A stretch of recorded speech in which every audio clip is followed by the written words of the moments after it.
Dude, you know, matatagpuan ang pinakamatangkad na tao sa buong mundo sa B, Ukraine. Siya si Leonid Stadnik, na may height na 8 feet at 5.5 inches.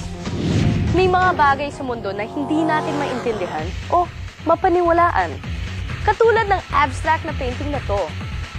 O mga hayop na kayang gawin ng lahat para lang makasurvive. Well, humanda na kayo dahil eto na sila.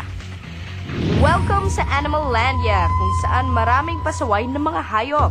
At kung kasalanan man ang sobrang katakawan, sila na yata ang pinakamakasalanan dahil sila ang nagtataglay ng sobrang katakawan sa katawan. Kung pasarapan sa pagkain din ang pag-uusapan, hindi pa huhuli ang Komodo Dragon. Ang Komodo Dragon ay matatagpuan sa Indonesia, ang pinakamalaking butiki sa buong mundo. Sila ay may haba na 3 meters at may bigat na 100 kilograms. Hindi uso sa mga Komodo dragons ang salitang diet. In fact, lahat ng parte ng katawan ng hayop, sinusulit nila. Sarap to the bones.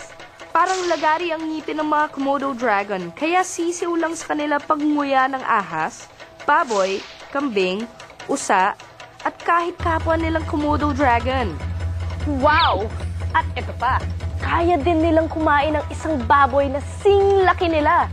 At sa isang upuan lang yan talaga ang world record. Sa pamamagitan ng 25 cm nilang mga dila, madaling nakakahanap ng pagkain ng isang Komodo dragon. Saliva o laway ang pinakamatinding weapon ng Komodo dragon. Puno kasi ito ng bakterya at lason. Isang kagat, patay kaagad ang target nito, tulad na lang ang kawawang buffalo na to. Ito pa ang isang nangunguna pagdating sa kainan, ang mga gorillas. Di tulad ng Komodo dragon, vegetarian ang mga gorillas. Green yata ang favorite color ng mga ito.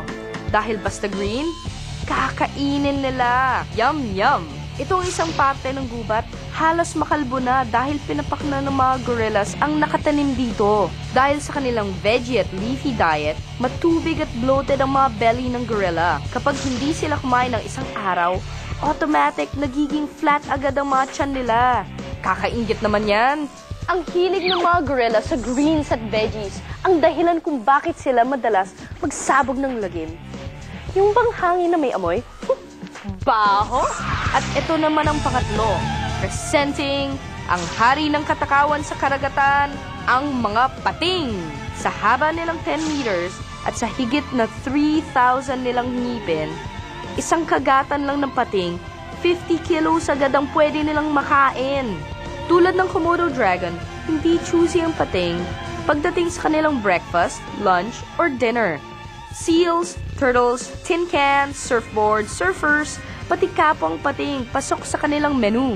Pero pagdating naman sa himpapawid, nangunguna at undefeated sa kanilang katakawan ang mga buitre or vultures. Bukod sa matakaw, tamad din itong buitre. Madalang silang mag-hunt o maghirap para sa kanilang makakain. Tingnan nyo itong eksenang to. Sarap na sarap ang cheetah sa kinakain niya. Pero wala, nakiki-eksena kaagad ang mga buitre. Oo, first come first serve basis yan, no? Alis, alis! Sa sobrang takaw ng mga buitre, hindi sila makalipad hanggat hindi fully na-digest ang kanilang kinakain. Kaya't habang busog at bundat pa ang tiyan, dinadaan muna nilang sa sayawan. Dude, you know kung ilang pairs of legs meron ng smallest centipede sa mundo? A21, B31, C41. Ang sagot sa pagbabalik ng Gabby's Extraordinary Podcast.